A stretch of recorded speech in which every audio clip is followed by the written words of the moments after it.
नमस्कार साथियों, मैं हूं आपका होस्ट कुलदीप सिंह पुनिया। साथियों, आज हमारे साथ वरिष्ठ पत्रकार और राजनीतिक विश्लेषक इंद्रपाल चाहर जी जुड़े हुए हैं। इंद्रपाल जी, आपका स्वागत है। धन्यवाद कुलदीप भाई। इंद्रपाल जी, कल से सोशल मीडिया हो चाहे प्रिंट मीडिया हो, हरियाणा के जितने भी न्यूज के मंच हैं, सब पर एक चीज बड़े जोर शोर से चल रही है कि हरियाणा की सरकार गिरने वाली है, हरियाणा की सरकार गिरने वाली है, सरकार तो चली गई। आखिर इसमें सच्चाई क्या है?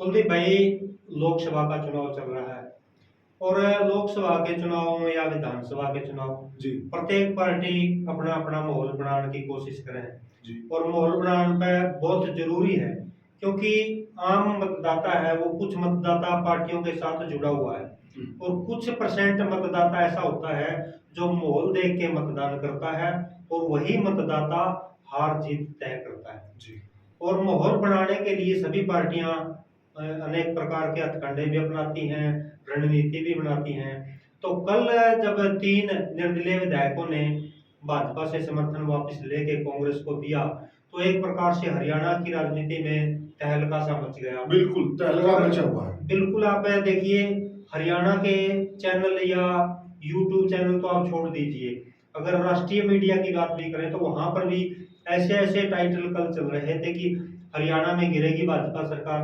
क्या कांग्रेस सरकार बनाएगी, जी क्या कांग्रेस सरकार बनाने की तैयारी कर रही है, क्या भाजपा सरकार अल्पमत में आ गई है। जी राष्ट्रीय चैनलों तक इस तरह के टाइटल हाँ, बिल्कुल जोर शोर से खबर चल और रही है। जो आम मतदाता है वो ये नहीं समझ रहा है कि क्या हो गया है। जी उसके मन में एक प्रकार से सीधा मैसेज चला गया कि बीजेपी की सरकार कभी भी गिर सकती है। जी लेकिन अपने दर्शकों को हम बताना चाहेंगे कि अगले 4 महीने तक भाजपा सरकार को किसी भी प्रकार का कोई खतरा नहीं है। ऐसा क्यों? ऐसा इसलिए कुलदीप भाई, जब 12 मार्च को नए मुख्यमंत्री नायब बने मनोहर लाल जी के स्थान पर, तो 13 मार्च को बहुमत सिद्ध करने के लिए फ्लोर टेस्ट हुआ और उन्होंने उसको साबित कर दिया। और ये संविधान में लिखा हुआ है कि एक बार फ्लोर टेस्ट होने के बाद दूसरा जो अविश्वास प्रस्ताव है जी वो 6 महीने के लिए नहीं आ सकता। ऐसा वैधानिक कानून है। वैधानिक कानून है। तो अच्छा। आप मान सकते हैं कि 12 सितंबर तक भाजपा सरकार को किसी भी प्रकार का कोई खतरा नहीं है। और अगर आप बड़े नेताओं की बात करेंगे, छोटे नेताओं तो क्योंकि ये विधायकी से जुड़ा हुआ मसला जी, है। अगर छोटे नेता तो अटपटे बयान दे देते हैं। अगर आप दुष्यंत के बयान पे जाएंगे और दीपेंद्र हुड्डा के बयान पे जाएंगे, भूपेंद्र हुड्डा के बयान पे जाएंगे, तो आपको एक चीज मिलेगी, वो कहते हैं कि राष्ट्रपति शासन लगना चाहिए। जी वो इसलिए कहते हैं कि 12 सितंबर तक कोई जरूरी नहीं है, क्योंकि एक फ्लोर टेस्ट हो चुका है और 12 सितंबर तक किसी भी प्रकार का किसी के द्वारा भी अविश्वास प्रस्ताव इसमें नहीं आ सकता। और अगर वर्तमान में परिस्थिति की बात करें, जो आम आदमी जानना चाहता है कि अगर ऐसा है, अभी अगर सितंबर में भी कुछ होता है, तो वर्तमान में देखा जाए तो हरियाणा की 90 विधानसभा सीटें हैं, लेकिन आज के दिन 2 सीटें खाली हो चुकी हैं। मनोहर लाल जी पूर्व मुख्यमंत्री करनाल से लोकसभा का चुनाव लड़ रहे हैं, तो उन्होंने करनाल विधानसभा क्षेत्र से त्याग पत्र दे दिया है। बिल्कुल। और हिसार से रणजीत चौटाला विधानसभा का चुनाव लड़ रहे हैं, तो उन्होंने भी त्याग पत्र दे दिया है। जी तो वर्तमान में 88 विधानसभा सीटें हैं। जी तो इसमें बहुमत के लिए अगर वैसे भी बात करें हम नॉर्मल तौर पे भी, तो 88 में से 45 चाहिए। भाजपा के पास 40 हैं। और जेजेपी की भी अगर बात करें, जेजेपी एक प्रकार से बिखर चुकी है, दाएं बाएं हो चुकी है। दुष्यंत चौटाला, नैना चौटाला, अनूप धानक और एक जुलाना से विधायक हैं डांडा जी, इनके ये तो जेजेपी में है फिलहाल। लेकिन 6 विधायक ऐसे हैं जो दाएं बाएं हो चुके हैं। ये जोगीराम सिंह की आप बात कर लीजिए, देवेंद्र बबली की बात कीजिए, रामनिवास सुरजाखेड़ा और राम कुमार गौतम, ये लगभग लगभग आज के समय, कल कुछ भी हो सकता है, आज के समय भाजपा के साथ है। और रामकरण काड़ा और ईश्वर सिंह का परिवार, ये लगभग लगभग कांग्रेस में जा चुका है। अभी ज्वाइनिंग ये नहीं करेंगे क्योंकि सदस्यता का खतरा इसमें है, लेकिन खुले तौर पे ये 4 विधायक बीजेपी के साथ और 2 विधायकों का इनका परिवार है, ये कांग्रेस के साथ लग चुका है। बाकी आजाद हैं, 6 विधायक हैं, एक अलोपा के हैं गोपाल पंडा और एक इनेलो के हैं अभय सिंह चौटाला। तो मैं मानता हूं कि 12-13 सितंबर तक भाजपा सरकार को किसी भी प्रकार का कोई खतरा नहीं है। ये जो इतने बड़े बड़े टाइटल चल रहे हैं, ये आपको भी पता है, जो आजकल के यूट्यूबर हैं अपनी मतलब व्यू सनसनी फैलाने के लिए अपने व्यू बढ़ाने के लिए ऐसे टाइटल दे देते हैं कि जैसे कल परसों ही भाजपा की सरकार गिर जाएगी, ऐसा। अच्छा, तो जो वर्तमान स्थिति है, तो वर्तमान स्थिति में आपने बताया कि 88 मेंबर हैं जी, विधायक हैं, तो 88 में 45 का आंकड़ा आप बता रहे हैं, तो 45 का आंकड़ा कहीं से जुट भी रहा है वैसे बीजेपी का? देखिए 40 विधायक तो इसमें भाजपा के ही आ गए। हाँ। और जहां तक निर्दलीय की बात है, गोपाल कांडा इनके साथ है, सीधा समर्थन सिरसा में कर रहे हैं। और 4 मैंने बताया, जोगीराम सिहाग, देवेंद्र बबली, रामनिवास ओझाखेड़ा और रामकुमार गौतम।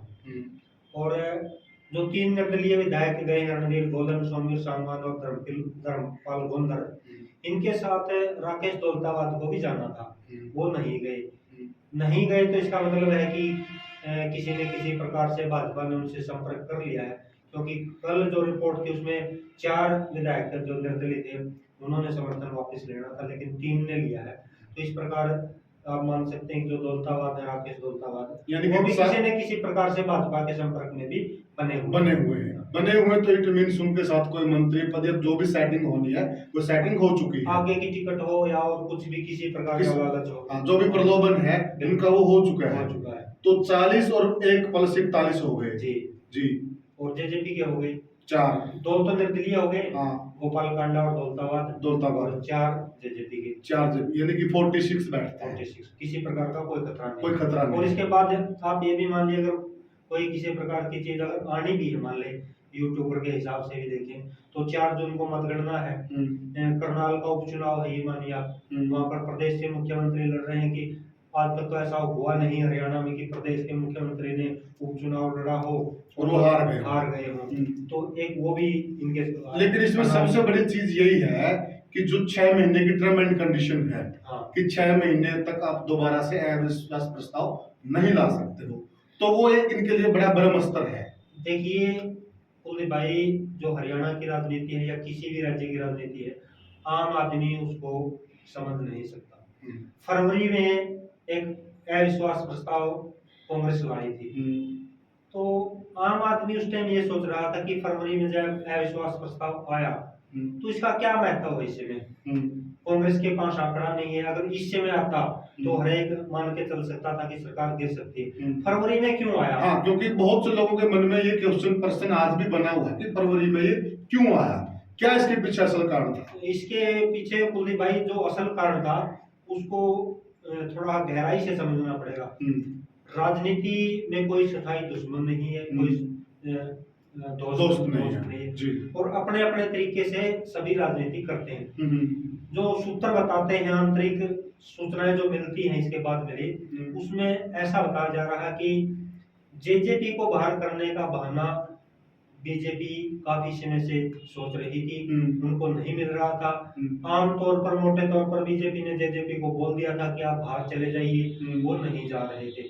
तो इसका एक तरीका था कि जैसे मुख्यमंत्री बदला गया और उन्होंने अपना नया मंत्रिमंडल बनाया, तो जेजेपी के मंत्रियों को नहीं लिया, क्योंकि जो भी मुख्यमंत्री बनता है उसका अधिकार है वो किसको मंत्री ले, किसी को भी ले।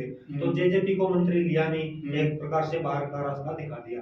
लेकिन बताते हैं कि इससे पहले बीजेपी ने कांग्रेस से ही जेजेपी को बाहर करने के लिए, सरकार से, कांग्रेस से ही ये बात डील की थी कि ऐसा काम कीजिए कि इनके समर्थन वापस लेने का, अगर जेजेपी को बाहर का रास्ता दिखाएं तो सरकार को किसी प्रकार का कोई खतरा ना हो। तो जब फरवरी के लास्ट में ये अविश्वास प्रस्ताव आया था तो अगले 6 महीने के लिए भाजपा के साथ किसी प्रकार की कोई दिक्कत नहीं थी। जेजेपी को, मेरे हिसाब से जेजेपी को सरकार से बाहर करने के लिए ही कांग्रेस के द्वारा ये, क्योंकि और 6 महीने के लिए भाजपा के डगर को सेव करने के लिए था। यहाँ ये सवाल भी पैदा होता है कि कांग्रेस ऐसा क्यों करेगी? कांग्रेस और बीजेपी तो एक प्रतिद्वंदी है जी। तो आप मान के चलिए कि आज भूपेंद्र हुड्डा ही हरियाणा में कांग्रेस से है और भूपेंद्र हुड्डा दीपेंद्र हुड्डा को स्थापित करने के लिए रणनीति बना रहे हैं। बिल्कुल, एड़ी चोटी का जोर भी लगा रहे हैं। दीपेंद्र के सामने आज के दिन जो जाट राजनीति है उसमें दुष्यंत चौटाला से बड़ा प्रतिद्वंदी उनके लिए कोई नहीं है। यानी कि अगर जाट लीडर दीपेंद्र हुड्डा है तो जाट लीडर उनके समकक्ष दुष्यंत चौटाला है। तो उनको तो ये लड़ाई दो जाटों की है, दो जाट लीडरों की लड़ाई। दुष्यंत को कमजोर करने के लिए हो सकता है कि ये इस तरह का खेल खेला। तो इसको अपने एक राजनीति में एक अपने चलन है, एक बात का बड़ी चलती है, नूरा कुश्ती। जी जी, तो हम इसको एक नूरा कुश्ती बोल सकते हैं, नूरा कुश्ती कह सकते हैं। तो वर्तमान जो स्थिति है, तो अब मतलब इन्होंने लोकसभा जो चुनाव चल रहा है, तो वर्तमान स्थिति का उस पर क्या असर पड़ेगा? देखिए कुलदीप भाई, हम ये बात शुरू में भी मतलब बोल चुके हैं, आप डिस्कस कर चुके हैं कि माहौल बनाने के लिए किया जाता है। और हरियाणा की राजनीति में राजनीतिक जानकारी हम कहते हैं कि जो भूपेंद्र सिंह हुड्डा है, इतने बढ़िया सर्जन है, वो जिस भी राजनीतिज्ञ का पोस्टमार्टम करते हैं तो उसका खून भी बाहर नहीं निकालने देते। ऐसी चालें चलते हैं, किसी को भी नहीं पता लगता कि क्या होगा। जो ये निर्दलीय विधायकों ने समर्थन वापस लिया है, हो सकता है कि अंडरग्राउंड ये बात 1-2 महीने पहले चल रही हो, लेकिन उस समय ऐसा करने का कोई औचित्य नहीं था। जो इनकी हवा थी 15-20 दिन, 1 महीने में ये माहौल समाप्त हो सकता था। ये जो दिन चुना गया है, नामांकन हो चुके हैं और प्रचार अभियान पूरे पीक पर है। अब जो प्रचार चलेगा 10 मई से या 9-10 मई से जो प्रचार जिसका चल दिया, वो मान के चलिए कि लास्ट तक चला जाएगा। तो ये जो पिक है इस समय जो माहौल बनेगा, वो मतदाताओं का मन पलटने के लिए, जो बीच का मतदाता है, किसी भी पार्टी का नहीं है, जिसे किसी पार्टी से कोई मतलब नहीं है, जो न्यूट्रल मतदाता, जो न्यूट्रल है, और माहौल देख के वोट करता। आप देखते हैं सोशल मीडिया पे या प्रिंट मीडिया पे दीवारों पे होर्डिंग, जो विज्ञापन है, किस लिए लगाए जाते हैं? सिर्फ माहौल बनाने के लिए। नामांकन पे क्या जरूरत है? आप नामांकन भरने जा रहे हो, इतनी गाड़ियां लेके, इतने लोग, क्या जरूरत है? 5 आदमी 2 आदमी भी नामांकन, शक्ति प्रदर्शन, ये क्या मतलब माहौल बनाने के भाई इसके पीछे इतनी पब्लिक थी। एक प्रकार से सोशल मीडिया के माध्यम से, यूट्यूब के माध्यम से प्रचार किया जाता कि इसके साथ इतने लोग हैं, वो इतना जीत गया। जी जी। तो ये माहौल बनाने के लिए किया जाता है। इसलिए ये जो समय चला रहा, पूरा लोकसभा का असर इस पे जाने वाला है। जो किसी का भी मतदाता नहीं है, वो थोड़ा बहुत इससे कांग्रेस की तरफ टर्न हो सकता है। तो समर्थन वापसी जो इन्होंने लिया 3 विधायकों ने, तो इसके पीछे भी सबसे बड़ा कारण यही है क्या? देखिए, इनका स्वार्थ दूसरा है।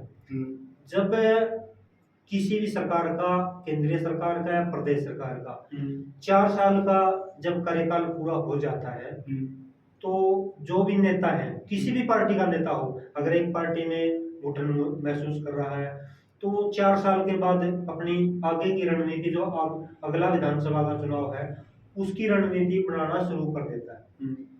इन निर्दलीय विधायकों को बीजेपी सरकार में कुछ नहीं मिला।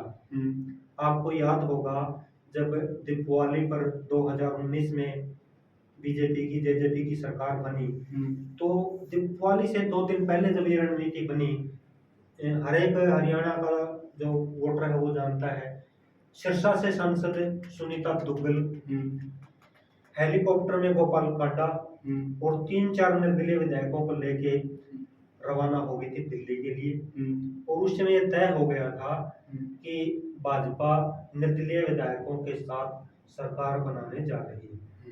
लेकिन भाजपा के जो रणनीतिकार थे, वो इस बात से संतुष्ट नहीं थे कि हम निर्दलियों को लेकर सरकार बनाएंगे, केवल निर्दलियों को, तो वो 5 साल चलेगी नहीं चलेगी।